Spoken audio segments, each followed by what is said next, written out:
cover up what are strings in Python. So basically, what is exactly a string? Right now, till yet, we have written like print hello world like this,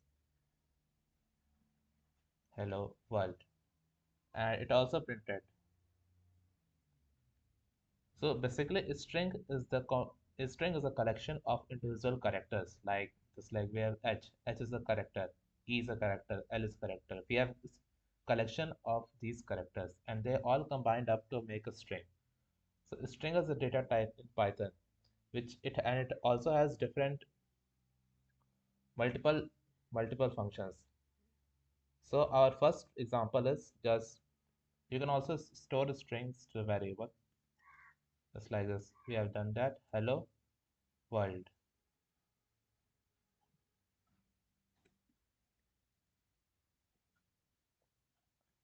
You can also run it like this. And format specifier for the string is modulo s. For example, you have done this.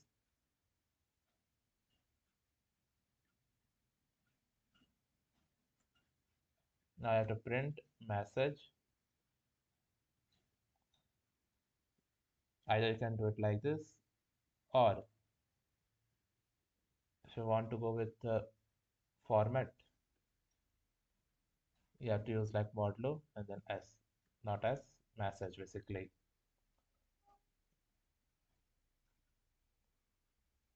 So this is how strings work. And next thing is we're going to take how to take the length of the string. Suppose you want to get the length of your string. Just like your, let's say your message m is equals to, let's say, hello world. Let's say only hello. So then if you type length and then m, you will get 5. Why? Because hello has 5 characters, HELLO.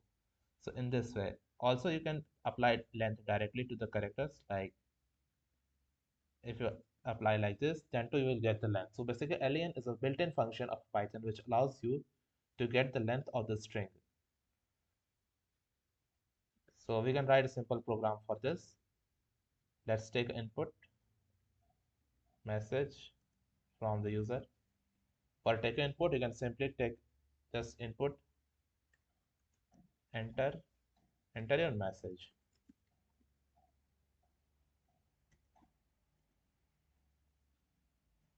And after this, just print modulo s length of your message is modulo d. Why modulo d? Because we are going to length returns integer. So for integer, we have to use modulo d and the length of message.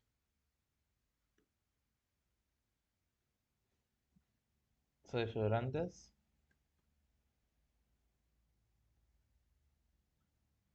for example, if you give hello world,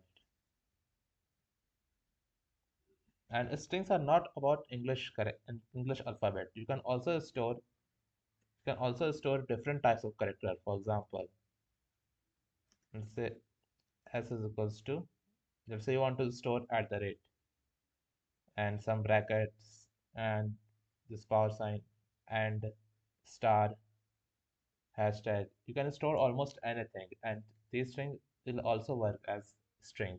Basically, these are individual characters. So now go to next. So yeah, we are going to now traversing. What does traversing actually means? Traversing means print accessing each of the elements one by one. For example, we have hello.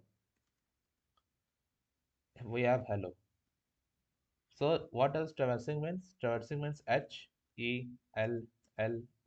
So this is we have traversed the string S. So for traversing a string, what you're going to do for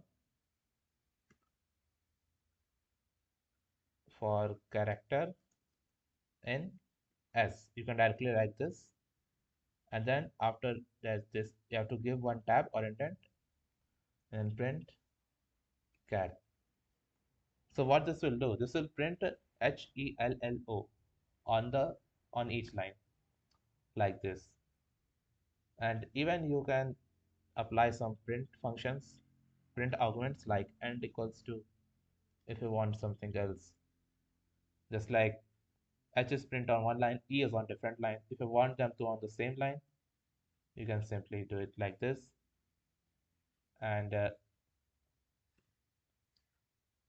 if you want them to, just like in between them, there should be different things. So you can do also like this and equals to, let's say we are going to do, let's make arrow for this.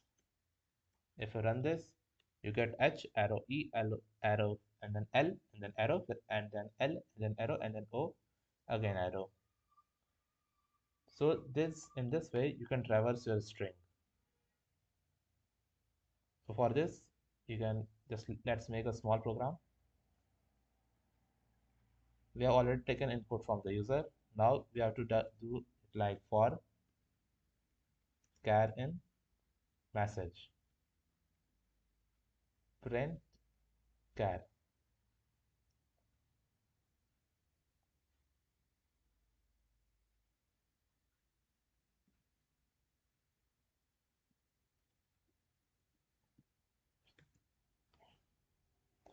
Let's type any other message like write Python. So if you write Python, our first character is P, second is white, third is T, and then H, and then O, and then N. And this way you can print a message. In each character of message, in this way you can print. So our next is reverse traversing. Suppose if you want to reverse a string, let's say you want to reverse a string. So what you can do, let's say your S is equals to Python. Okay, so if you type S, so just like print S, you will get Python. But if you print S colon colon minus 1, what it will do, it will reverse a string. So basically this is reverse traversing. Instead of starting from P, it will start from N. You can also do it like this. In your message, just go type 2 colons and then minus 1. This is similar to range. This just like in range, we have range N, then it is goes like 0, 1, 2, 3, 4 up to N. In the same way, this in the same way on any sequence, if you apply on any sequence, if you apply like this colon and then N, it will goes like 0, 1, 2, 3, 4 dash dot and then up to N. Now for range just like N comma M, let's say, so it will start from N and then N plus 1, then N plus 2 up to M minus 1 or just before M. Okay, and M minus 1. And in the same way, for if you use this for any sequence, it will same goes like N plus 1, N plus 2 dot dot and then M minus 1. Now third one is also a step. Range also has a step, and then same way it is also have steps. Likewise, let's say you use range N comma M comma S. What will happen? N plus S and then N plus 2S N plus N plus 3S, in the same way up to before M, up to 9, just like before M.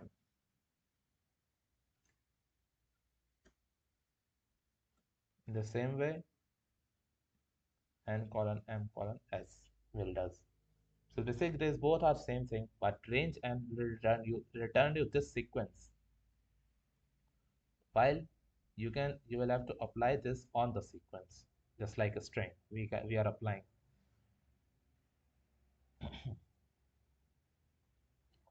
So now after this we have reverse traverse, just like if you run this,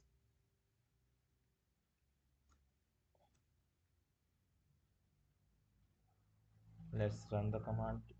Here you can see that our string has successfully traversed reverse in a reverse order. Our next code is concatenation. So basically, what does concatenation means? Concatenation means joining two sequences. In Python, concatenation is used for joining two sequences. But it is different from 1 plus 2, just like 1 plus 2 becomes 3.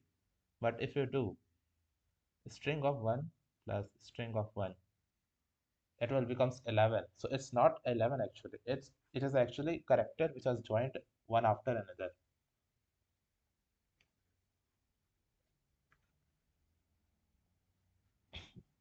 Suppose if you have message 1, it's like your first name. First name is equals to Shank, let's say, and then last name is equals to Singh. So what you can do, you can simply do it like first plus space plus last. This will give your full name. So in this way, you can join it two strings together. Let's solve one question on this. Take an input of your first name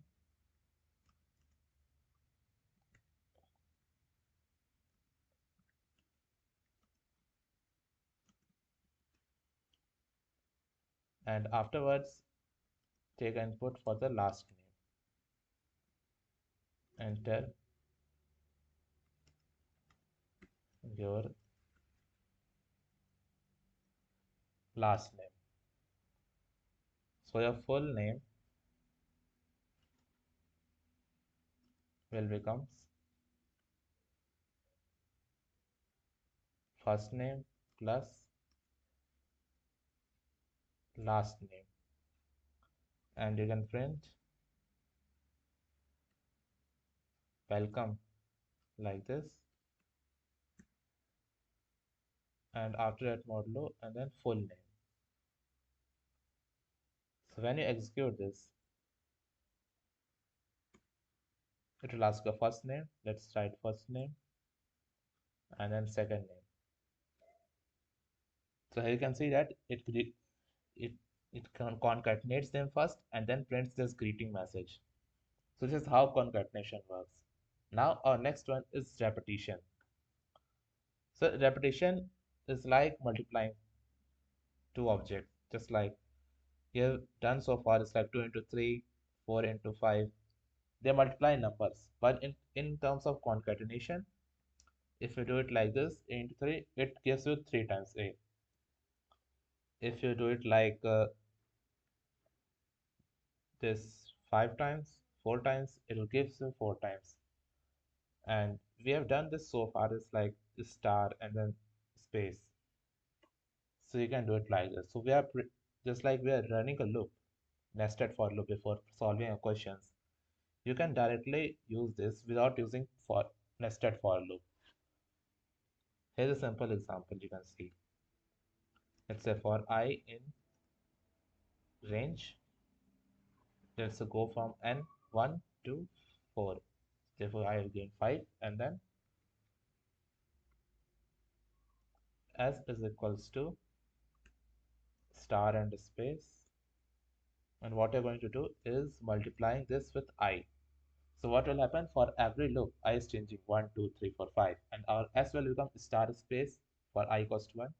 I equals to 2, it becomes star space, star space. For I equals to 3, it becomes star space, star space, star space 3 times. So now if you print this, now if you print this,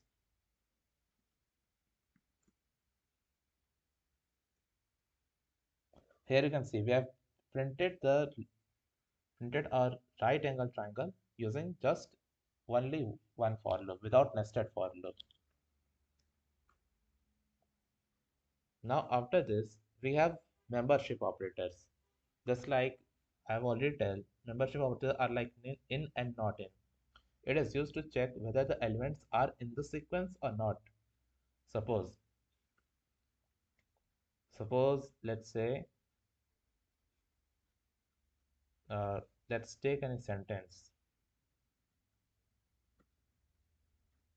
let send is equals to hello there, how are you? Okay, so now if you want to check is there is by in, is there is hello in sent or not, so you can simply check hello hello in sent sent, so it gives me true. And in the same way, not in will work. It is just opposite of it, just in the same way, but opposite. It gives it opposite. Also, if you have message like by, just like by, it is not in the sentence, but if you try this, then it should return false and it gives me false. And if you want to check by is not in sentence, then it is giving true. So in this way, in and not in operators work with the strings. Our next topic, so we have basically some basic questions. Concatenating two strings. We have already concatenated two strings, first name and last name. Repeat string 5 times, just like we have repeated. Here we have repeated 4 times, 3 times, and check substrings. So we have checked the substring. If you want to check, this is basically what does substring means. Substring means a part of the string. Sub means just a part. So substring is the hello is the substring of the sent. So saying substring is means a string which is part of another larger string. Now next one is counting vowels.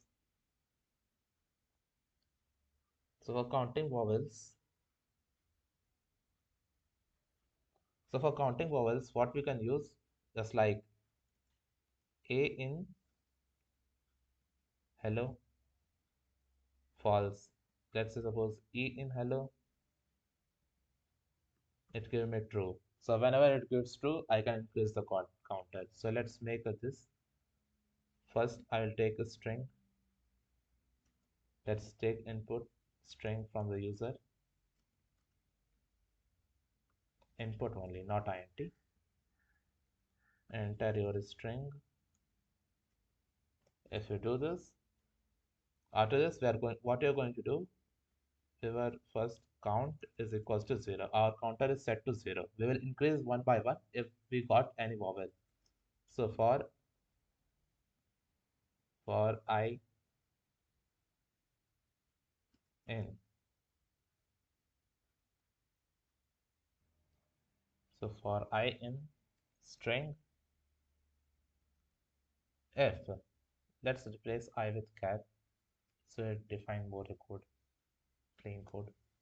If char in, and let's create a sequence a e I o u, and if you want a capital one, a e I o u. So in this way, now what will happen if you run this? Character is going one by one. Let's your message hello. So it will going capital H and then E and then L L O. So capital H will go first and it will not going to enter in this loop. So it's not, if it's not going to enter this loop, it will have to do nothing. So therefore we are ignoring the else case for here.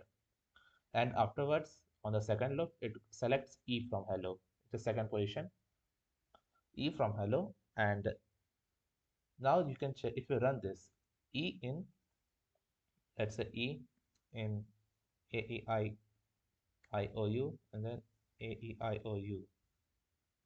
It will give us true. So therefore counter will update by 1. So for vowel, this counter will update. For non-vowel, it will not going to anything. You can also do it like this.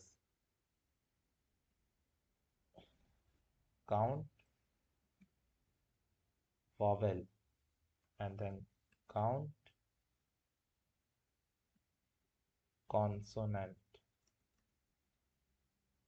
So if you want to use else case, count con consonant, count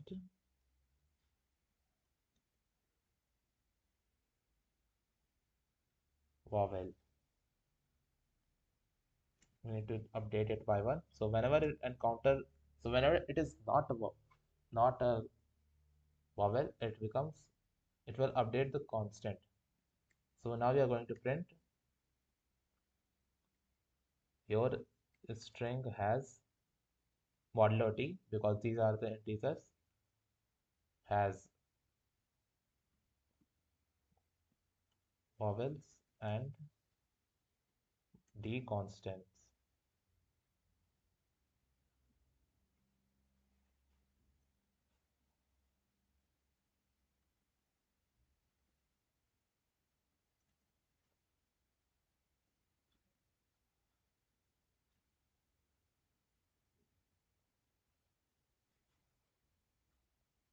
So now if you run this, let's say enter your string hello, it is returned that your string has two vowels and three constants, and you can see that e and o are vowel and rest three h l double l are the constants. Let's try another thing. World, your string has one vowel and four constants, so here only o is the vowel. So in this way you can count the number of vowels in your strings. Now our next one is reversing a string. So basically how you're going to reverse a string is simple. Just a colon colon minus one, as you get here. This one, using string and then colon colon minus one. Let's suppose you have Python. You can simply use here colon colon minus one, or you can even save this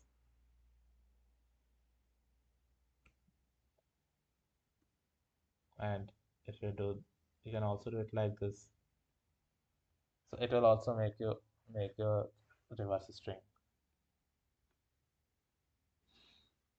Now our next one is palindrome string. So palindrome, what is palindrome? Basically, it means that reverse and forward of the string will be equal. For example, let's say if I type s equals to e by e, which is I, our I. Now if you try to reverse this, you'll see that it is still I. So basically a condition where, let's say, string is equals to something is your string, and reverse string is equals to string colon colon minus one, so it will the reverse of it. Now if the string is equals to reverse string, okay, I sign it.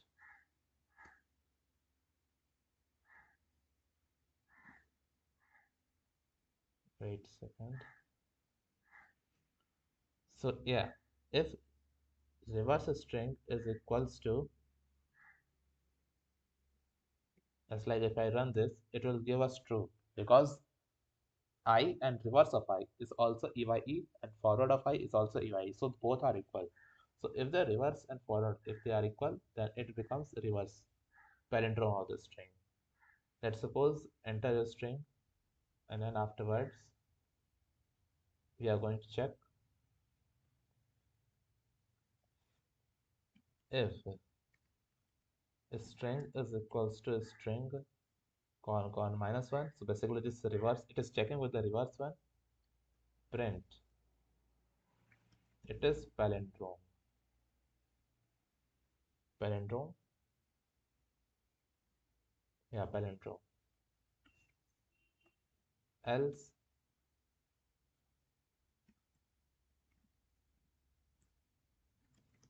it is not palindrome.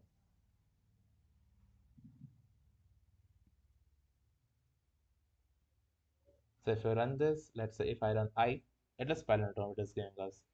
Now if you enter a string just like any random one, hello, just like if I write, it is not palindrome. So in this way, you can check the palindrome of the string.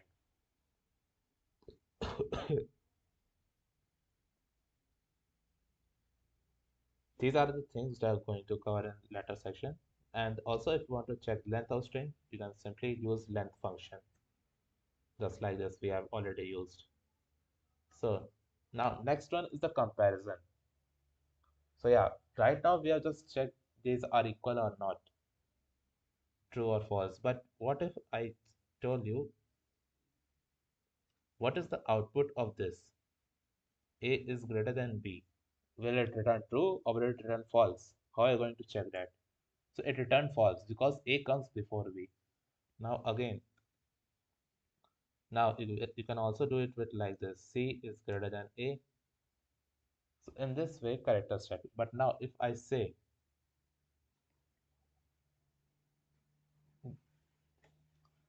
so if A is greater than A, it is also false.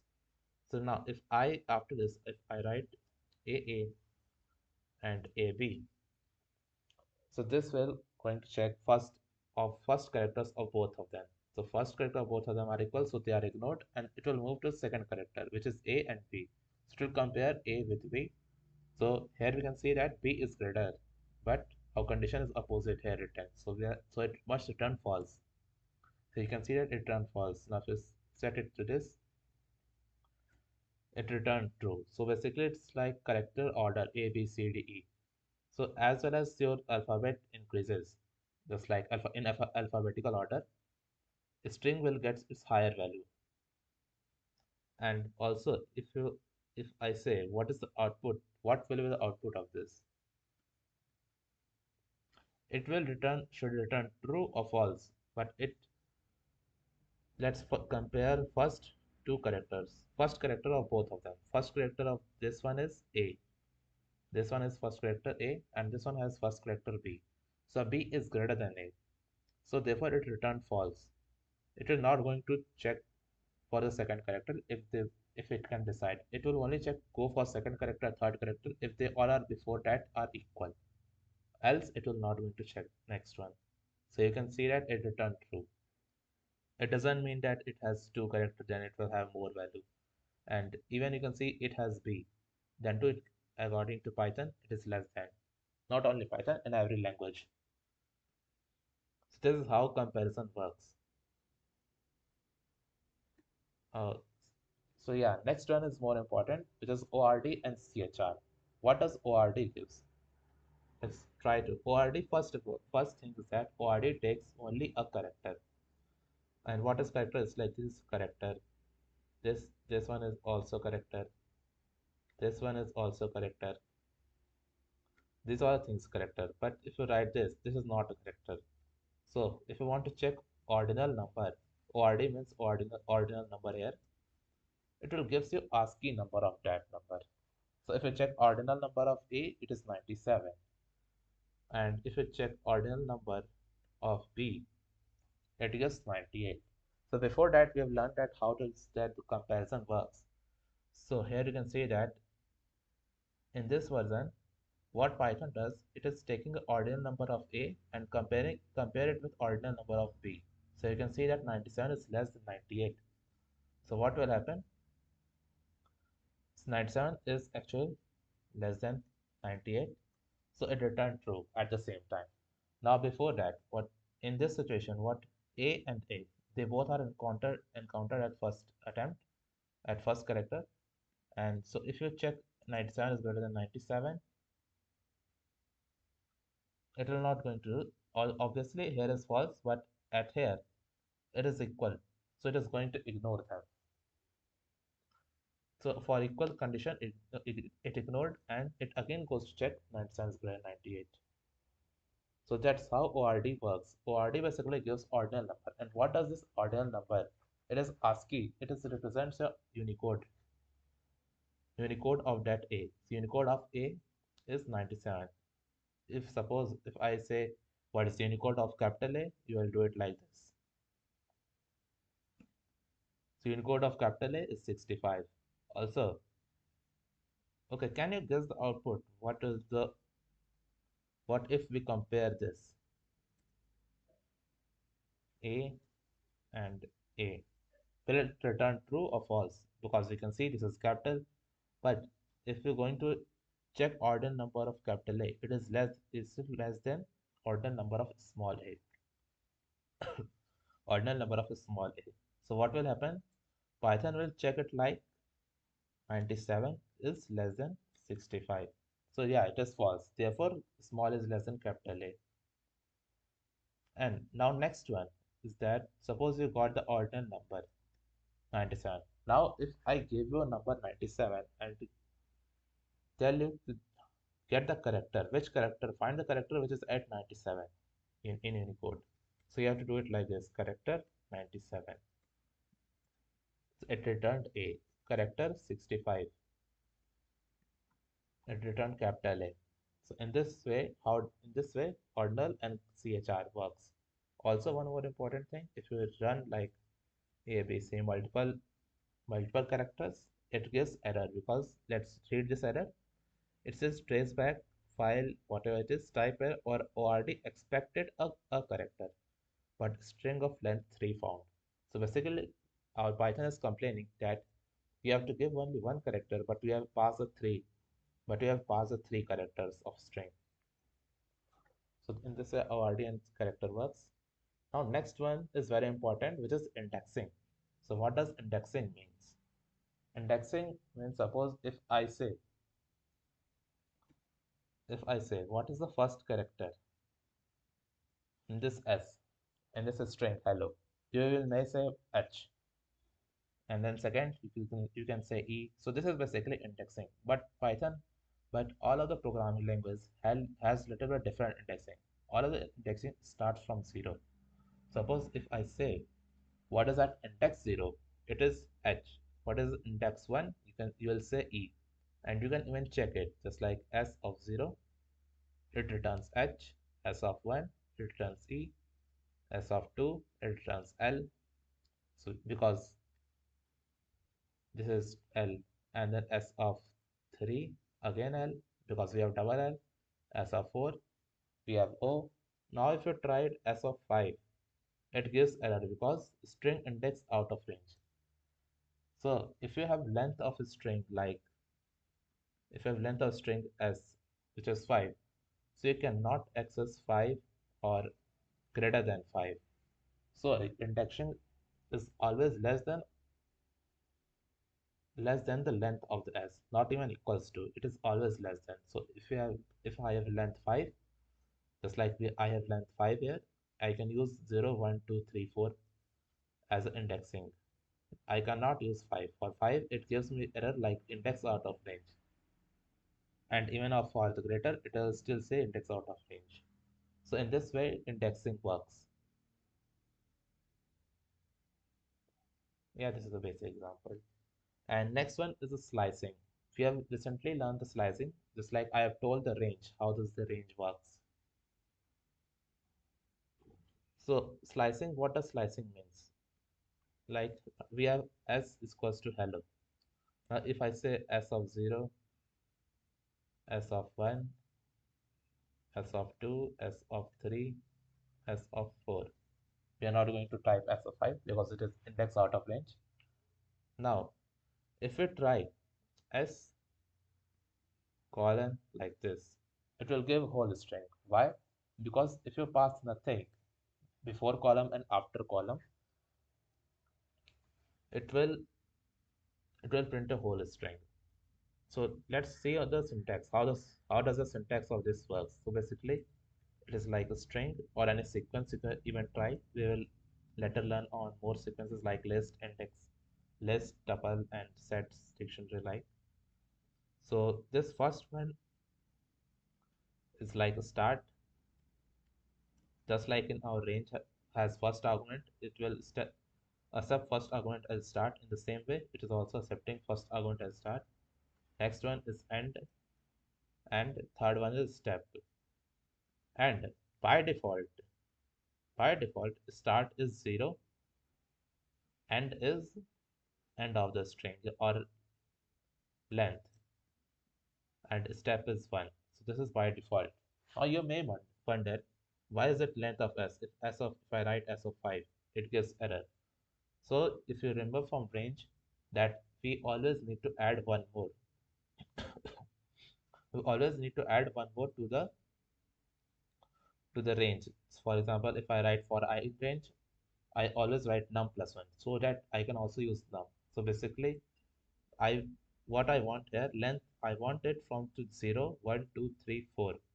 And 4 is just one less than. And what I need to write here, one greater than 4.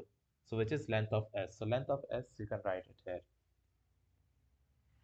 Let's see more example. Just like if I write 1, 0, 2, just like first, what is s? We have s as this, and if you start from 0 and end to 4, you can notice that s4 is not printed. S4, it leaves the last character, just like it is living in the range. So it is given as 0, S1, S2, S3, but it is skipped S4. Now in the same way, you can do it like it. You can also start from 1 and goes up to 3. So what will happen?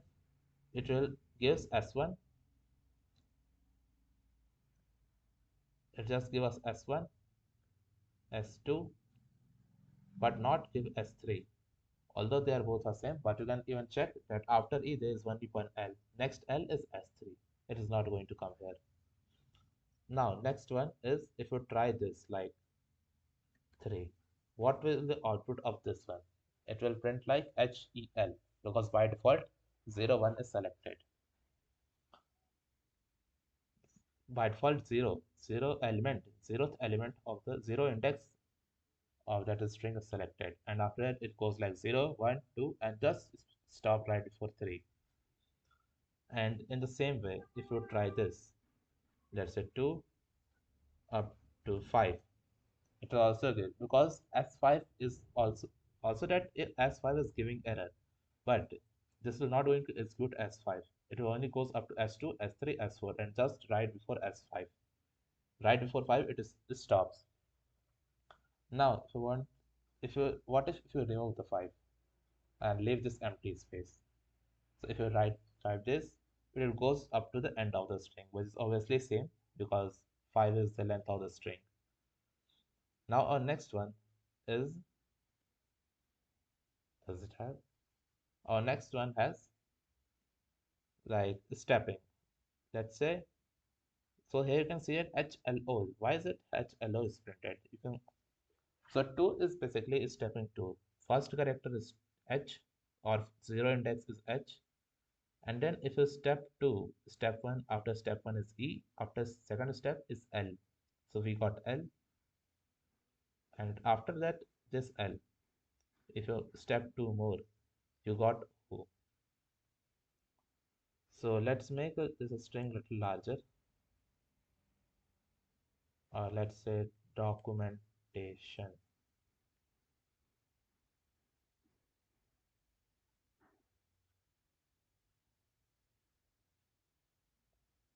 Let's say documentation. Now if you try this, so you can see that it is giving us DCMN.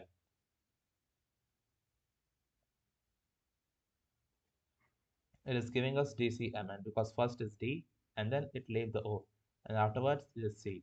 So basically what it does, it is stepping every two element of this.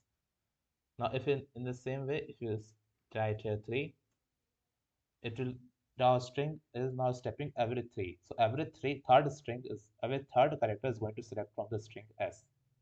Now if the same with, if you do, what happen if you done 5? It will return the same string because while traversing it is skipping every one string. It's not skipping, it is going one by one string. So this is all about slicing. Our next one is traversing by index. So what does traversing by index means? So let's say you have the length. Let's say what is the length of the string? We are going to save in the L is equals to length of S. Okay, now we got L. Suppose S0 equals to S1, S2, S3, and in the same way you can do up to S11, S12, S13, but it will give error because it is out of the range. So what we have to do, we have to print S with a different number which is ranging from 0 to 12 or right before 13. This is called traversing by index. So what you're going to do, we can simply use for loop. For I in range, for I in range, what is the length of S? We have stored the value of length of S in L. So you are going to traversing by L. Now print, if you print I, it will simply print like 0, 1, 2, 3, 4, 5, 6, 7, 8, 11. Now if you print it like this,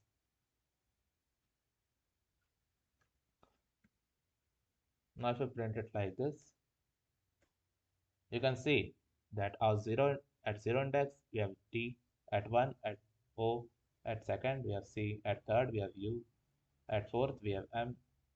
Documentation. In this way, you can traverse your index.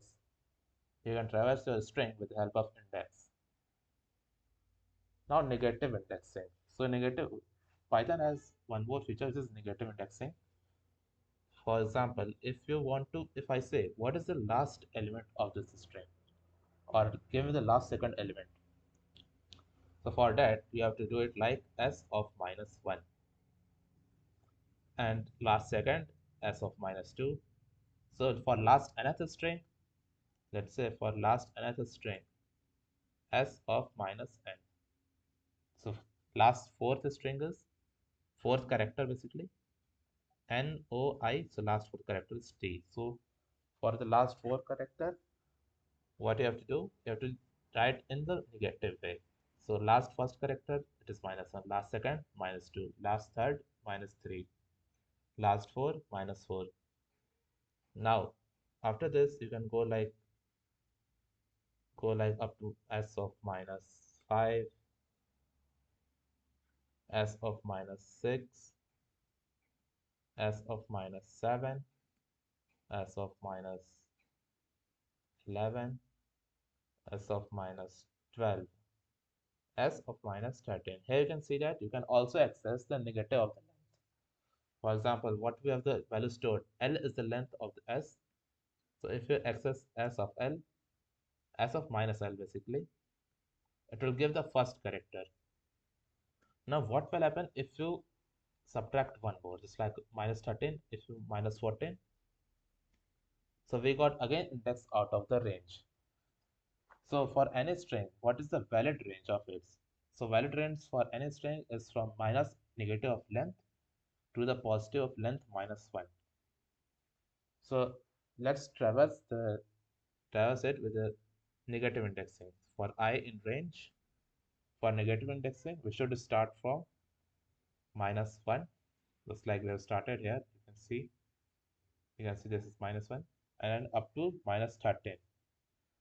So up to minus length of the s, and we also need to get one step after this. So we have to go -1.